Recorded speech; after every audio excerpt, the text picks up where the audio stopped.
Hindi ko matandaan na gumamit ako nito sa Windows laptop. Pero ang angas niya sa MacBook.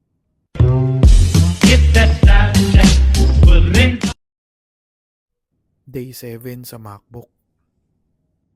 Sobrang ganda nga talaga ng trackpad. Ang sarap gamitin. Matagal na ako nagle-laptop. Prefer ko talaga gumamit ng mouse.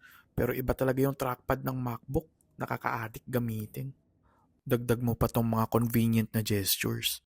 Two finger swipe, alam na natin yan. Pero tong four finger swipe, na para sa full screen, ang angas. Tapos itong two finger swipe sa gilid para sa notification center.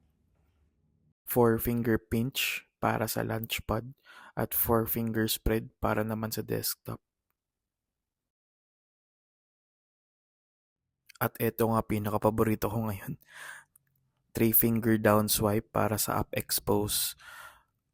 At three finger up swipe naman para sa mission control. Ewan ko, para kasi siyang pangtamad na altab. Ang angas patignan. Anyway, ayun lang. Keep on aiming. Oy, subscribe.